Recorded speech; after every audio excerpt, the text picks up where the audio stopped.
Law for magnetic material. तो state and derive the expression of Ampere's law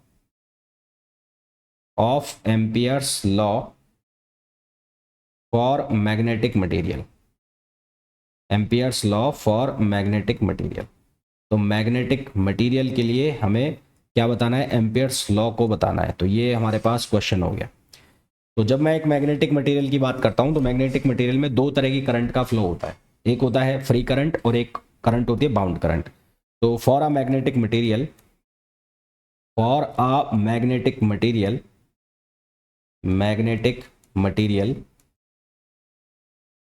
there are two types of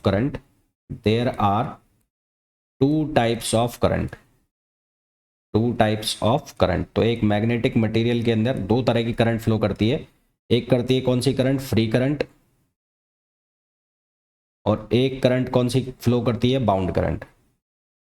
तो bound current की जो current density होगी उसको हम लिखेंगे JF से, ये तो होगी फ्री करंट की, और बाउंड करंट की जो डेंसिटी होगी उसको हम लिखेंगे JB से। तो हमारे पास जो टोटल वॉल्यूम करंट बनेगी, तो टोटल वॉल्यूम करंट, तो यहाँ पर जो हमारे पास टोटल वॉल्यूम करंट आएगी उस टोटल वॉल्यूम करंट को हम किससे लिख देंगे, JF प्लस JB से।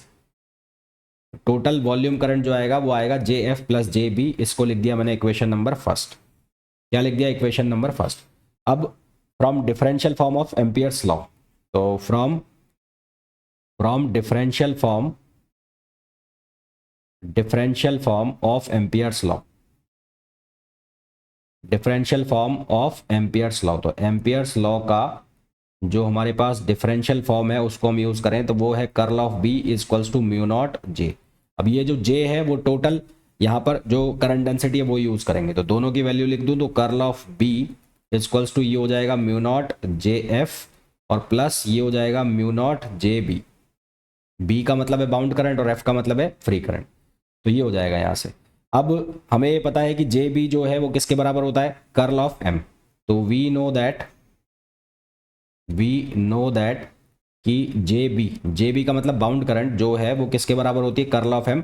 M का मतलब होता है मैग्नेटाइजेशन, तो ये वैल्यू यहाँ सब्सटीट्यूट करनी है। तो यहाँ सब्सटीट्यूट करनी है तो इसको मैंने ऐसे लिखा, curl of B upon mu naught लिख सकते हैं ना, curl of B upon mu naught ऐसा लिख सकते हैं।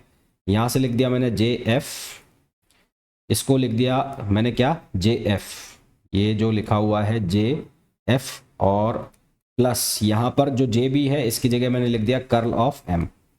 ट्रांसपोज करेंगे तो ये बना कर्ल ऑफ, ये हो गया B upon mu naught minus M, और इक्वल्स टू ये किसके बराबर हो गया, JF। अब since B upon mu naught minus M ये किसके बराबर होता है, H के बराबर होता है फॉर अ मैग्नेटिक मटीरियल, उसके लिए B upon mu naught minus M किसके बराबर होता है, H। तो हमारे पास क्या बनेगा, curl of H equals to JF। हमारे पास क्या बन जाएगा, curl of H equals to JF, जिसको हम बोलते हैं differential form of Ampere's law in a magnetic material. तो इसको हम बोलते हैं differential form of Ampere's law, in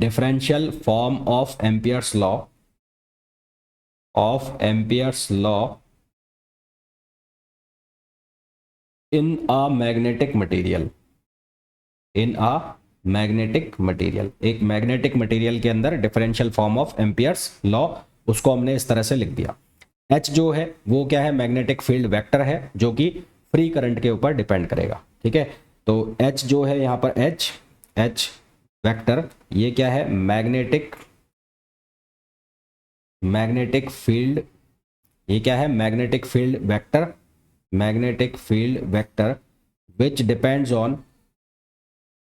which depends on free current only, जो केवल किस पे डिपेंड करेगा, फ्री करंट के ऊपर डिपेंड करेगा, which depends on free current only. अब इसका अगर मेरे को इंटीग्रल फॉर्म बनाना हो तो इंटीग्रल फॉर्म बनाने के लिए दोनों साइड क्या ले लेंगे, दोनों साइड हम ले लेंगे क्या ले लेंगे, इंटीग्रेशन, है ना। तो फॉर इंटीग्रल फॉर्म तो इंटीग्रल फॉर्म बनाने के लिए मैंने दोनों साइड इंटीग्रल ले लिया इसका। तो यहाँ पर क्या लिखा हुआ है, ये लिखा हुआ है कर्ल ऑफ एच, तो ये क्या लिखा जाएगा, ये लिखा जाएगा curl of H. Curl of H is equals to, यहाँ लिखा हुआ है जे एफ। अब इसका हम सरफेस इंटीग्रेशन कर देंगे। क्या कर देंगे, सरफेस इंटीग्रेशन। तो सरफेस इंटीग्रेशन करेंगे तो यहाँ पर सरफेस इंटीग्रेशन कर देते हैं, सरफेस इंटीग्रेशन, सरफेस इंटीग्रेशन। तो सरफेस इंटीग्रेशन करेंगे तो ये बन जाएगा कर्ल ऑफ एच, और सरफेस इंटीग्रेशन के लिए लगा दिया डी एस, और यहाँ से हो जाएगा जे एफ डॉट डी एस, है ना। तो यहाँ पर अब क्या यूज़ कर लेंगे हम, यहाँ पर हम यूज़ कर लेंगे कौन सा लॉ, स्टोक्स लॉ। तो स्टोक्स थ्योरम को अगर हम यहाँ पर यूज़ करते हैं तो स्टोक्स थ्योरम के अकॉर्डिंग ये जो सरफेस इंटीग्रेशन है लाइन इंटीग्रेशन में चेंज हो जाएगा। तो नाउ यूजिंग स्टोक्स थ्योरम, तो स्टोक्स थ्योरम को अगर हम यूज़ करते हैं तो यहाँ से मैं इसको क्या लिख सकता हूँ, इसको मैं लिख सकता हूँ एच डॉट डी एल, और ये एच डॉट डी एल जो है ये किसके बराबर हो जाएगा, ये जे F D A. J F D A किसके बराबर हो जाएगा, आई एफ, इसके बराबर हो जाएगा आई एफ। आई एफ का मतलब हो जाएगा फ्री करंट, है ना। तो ये कौन सा फॉर्म हो जाएगा, integral form of Ampere's law, integral form of Ampere's law for a magnetic material, for magnetic material. एक मटेरियल के लिए ये किसका फॉर्म आ गया, ये जो एम्पियर्स लॉ है उसका इंटीग्रल फॉर्म आ गया। ठीक है, तो ये हमने जो पढ़ा है ये किसके लिए पढ़ा है, ये पढ़ा है मैग्नेटिक मटेरियल के लिए। और मैग्नेटिक मटेरियल के लिए उसके दोनों फॉर्म हमने पढ़ लिए, एक डिफरेंशियल फॉर्म भी और एक इंटीग्रल फॉर्म भी। तो 3 क्वेश्चन मैंने डिस्कस किया आप लोगों के साथ। एक सबसे पहला क्वेश्चन डिस्कस किया, एक ये मैग्नेटिक मोमेंट वाला जो लाइन एलिमेंट है उसकी वजह से। फिर उसके बाद हमने डिस्कस किया पॉइजन और लाप्लास इक्वेशन को, और फिर हमने एक मैग्नेटिक मटेरियल के लिए एम्पियर्स लॉ के दोनों फॉर्म डिस्कस किए। बाकी के क्वेश्चन आने वाले लेक्चर्स के अंदर करते हैं। मिलते हैं नेक्स्ट लेक्चर में, till then thank you, bye bye.